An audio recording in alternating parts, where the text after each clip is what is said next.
എൻ്റെ പ്രിയപ്പെട്ട സഹോദരി സഹോദരങ്ങളെ, അതിജീവനത്തിന്റെയും അവകാശ സംരക്ഷണത്തിന്റെയും 41 ദിനങ്ങൾ അതിനുവേണ്ടിയുള്ള പോരാട്ടത്തിനുള്ള ഈ നിരാഹാര സമരം ഇന്ന് 41 ദിവസത്തിലേക്ക് എത്തിയിരിക്കുമ്പോൾ വളരെ നേരത്തെ തന്നെ ഇവിടെ എത്തിച്ചേരേണ്ടതായിരുന്നു. എന്നാൽ നിങ്ങൾക്ക് എല്ലാവർക്കും അറിയാവുന്നതുപോലെ യാക്കോബായ സഭയുടെ ശ്രേഷ്ഠ കാതോലിക്ക ബാവായുടെ ദേഹവിയോഗം മൂലം അതിനെ തുടർന്നുള്ളതായ സാഹചര്യങ്ങൾ നിമിത്തമാണ് ഇവിടെ വ്യക്തിപരമായി എത്തിച്ചേരുവാൻ വൈകിയത്. എന്നാൽ ഇന്നലെ സഭയുടെ എപ്പിസ്കോപ്പൽ സിനോദോസ് ചേർന്നപ്പോൾ ഈ ദേശത്തെ സഹോദരങ്ങളുടെ അതിജീവനത്തിന്റെ ഈ പോരാട്ടത്തിന് സഭയുടെ പരിപൂർണമായ ഐക്യവും പിന്തുണയും ഇന്നലെ പ്രഖ്യാപിച്ചുകൊണ്ട് ഞങ്ങൾ ഇന്ന് പത്ര മാധ്യമങ്ങളിലൂടെ അത് ശ്രദ്ധിക്കുക. എനിക്കറിയാം, ഇപ്പോൾ ഇവിടെ ആവശ്യം നമുക്ക് വലിയ പ്രസംഗങ്ങളാണ്. മറിച്ച് ഈ ദേശത്തുള്ള 600ഓളം കുടുംബങ്ങൾ അവരുടെ അതിജീവനത്തിന്റെ നീതിക്ക് വേണ്ടിയുള്ള ഈ പോരാട്ടത്തിന് ശാശ്വതവും നീതിപൂർവവുമായ ഒരു പരിഹാരം കേന്ദ്ര സംസ്ഥാന ഗവൺമെന്റുകൾ ഉണ്ടാക്കി ഈ പ്രശ്നം ശാശ്വതമായി പരിഹരിക്കുക എന്നുള്ളതാണ് അത്യന്താപേക്ഷിതമായിട്ട്. നമ്മുടെ ഭാരതത്തിന്റെ ഏറ്റവും വലിയ ശ്രേഷ്ഠത എന്ന് പറയുന്നത് നമുക്ക് എല്ലാവർക്കും അറിയാം. ലോകത്തിലെ ഏറ്റവും വലിയ ജനാധിപത്യ രാജ്യമാണ് ഭാരതമെന്നിടം. ഏറ്റവും ദൈർഘ്യമേറിയ ഭരണഘടനയാണ്, കോൺസ്റ്റിറ്റ്യൂഷനാണ് ഇന്ത്യൻ കോൺസ്റ്റിറ്റ്യൂഷൻ.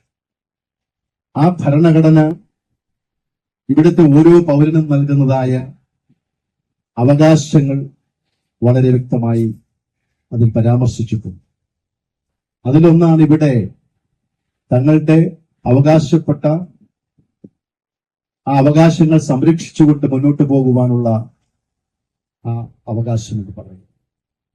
അതിനുവേണ്ടിയാണ് ഇന്ന് നിങ്ങളിവിടെ ഇരിക്കുന്നത്. ഇന്ത്യൻ ഭരണഘടന നിങ്ങൾക്ക് നൽകുന്ന, ഓരോ പൗരനും നൽകുന്ന അവകാശം. ഈ സമരം എന്ന് പറയുന്നത് ഒരു രാഷ്ട്രീയ സമരമാണ്. ഇതൊരു വർഗീയ സമരമല്ല. ഇതൊരു പ്രത്യയശാസ്ത്രത്തിന് വേണ്ടിയുള്ള സമരമാണ്. മറിച്ച് തങ്ങളുടെ മണ്ണിൽ ചോരയും നീരും ഒഴുക്കി തങ്ങൾ പണിത തങ്ങളുടെ ഭവനങ്ങളിൽ നിന്ന് തെരുവിലേക്ക് വലിച്ചെറിയപ്പെടാതിരിക്കുവാൻ വേണ്ടിയുള്ള നീതിക്ക് വേണ്ടിയുള്ള നിലവിളിയാണ് ഇവിടെ ഉയരുന്നത്. അതുകൊണ്ട് തന്നെ ഞാൻ പറയട്ടെ, ഇവിടെ ഇതിനൊരു രാഷ്ട്രീയ മുഖമോ ഒരു മതപരമായ മുഖമോ ഒരു പ്രത്യയശാസ്ത്രത്തിന്റെ മുഖമോ കൊടുക്കുവാൻ ഒരിക്കലും സാധിക്കുകയില്ല. നമ്മുടെ നാടിന്റെ ചൈതന്യം എന്ന് പറയുന്നത് നാനാജാതി മതസ്ഥരായ സഹോദരങ്ങൾ സംവത്സരങ്ങളായി ഇവിടെ ഏകോദര സഹോദരങ്ങളെ പോലെ കഴിയുന്ന ഒരു നാടാണ്. അതുകൊണ്ട് തന്നെ ലോകത്തിന് മുന്നിൽ ആ മതേതരത്വവും ആ സഹിഷ്ണുതയും മാതൃകയായി നിൽക്കുന്ന നമ്മുടെ രാജ്യത്ത് ഇവിടെ ഈ ഒരു സാഹചര്യം ആർക്കിടെയെങ്കിലും ഒരു രാഷ്ട്രീയ താല്പര്യത്തിനോ മത താല്പര്യത്തിനോ ഉള്ള ഒരു വേദിയല്ല. നിങ്ങളെ സംബന്ധിച്ചിടത്തോളം നിങ്ങൾ കെട്ടുതാലി പണയപ്പെടുത്തിയും നിങ്ങളുടെ ചോരയും നീരുമൊഴുക്കി നിങ്ങൾ പണിത നിങ്ങളുടെ ഭവനങ്ങൾ, നിങ്ങളുടെ വീടുകൾ, അതോടൊപ്പം തന്നെ നിങ്ങൾ പാർക്കുവാനുള്ളതായ ആ സ്ഥലങ്ങൾ, അവിടെ നിന്ന് തെരുവിലേക്ക് ഇറക്കിവിടപ്പെടുമ്പോൾ അനാഥത്വം, അതിനെതിരെയുള്ള ഒരു പോരാട്ടം. അതുകൊണ്ട് തന്നെ ഞാൻ പൂർണ്ണമായി വിശ്വസിക്കുകയാണ്, സമൂഹ മനസാക്ഷി നിങ്ങളുടെ കൂടെ. ഏറ്റവും അടിയന്തരമായി ഇതിനൊരു പരിഹാരം ഉണ്ടാകുവാൻ ഇന്ന് ഞാൻ അറിയുന്നിടത്തോളം ബഹുമാനപ്പെട്ട മുഖ്യമന്ത്രിയുടെ നേതൃത്വത്തിൽ ഇത് സംബന്ധമായി 4 മണിക്കൊരു ചർച്ച വിളിച്ചിട്ടുണ്ട്. അവിടെ നീതിപൂർവവും ശാശ്വതവുമായ ഒരു പരിഹാരം, അതോടൊപ്പം തന്നെ ഒരു കാരണവശാലും ഈ 600 കുടുംബങ്ങൾ അവരുടെ അവകാശ ഭൂമിയിൽ നിന്ന്, അവരുടെ പാർപ്പിടത്തിൽ നിന്ന് അന്യമാക്കപ്പെടുവാനോ തെരുവിലേക്ക് വലിച്ചെറിയപ്പെടുവാനോ ഒരു സാഹചര്യം ഉണ്ടാകാത്ത രീതിയിൽ വളരെ നീതിപൂർവവും ശാശ്വതവുമായ ഒരു പരിഹാരം ഉണ്ടാകുമെന്ന് നമ്മൾ പ്രത്യാശിക്കുകയാണ്.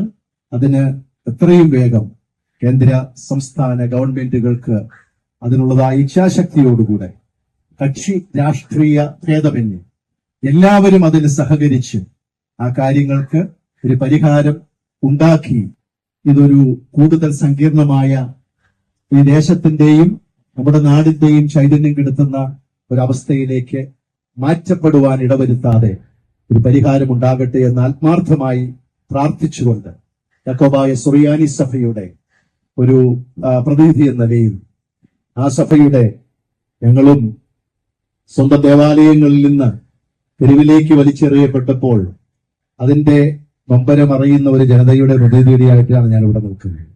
അതുകൊണ്ട് തന്നെ നിങ്ങളുടെ വേദന ഏറ്റവും കൂടുതൽ അതിൽ മനസ്സിലാകുന്ന ഒരു വ്യക്തി കൂടെയാണ്. അതുകൊണ്ട് തന്നെ യാക്കോബായ സുറിയാനി സഭയുടെ ഈ സമരത്തിന്, നീതിക്ക് വേണ്ടിയുള്ള നിങ്ങളുടെ ഈ പോരാട്ടത്തിന് ഉള്ള ഐക്യദാർഢ്യം പ്രഖ്യാപിച്ചുകൊണ്ട് പ്രാർത്ഥനയോടുകൂടെ നിങ്ങളുടെ ഈ യാത്രയിൽ ഉണ്ടായിരിക്കുമെന്ന ഉറപ്പോടുകൂടെ ഞാൻ എന്റെ വാക്കുകൾ ഉപസംഹരിക്കട്ടെ. അഭിവന്യ അംബ്രോസ് പിതാവുമായി ഞാൻ ഇന്നലെ സംസാരിച്ചു.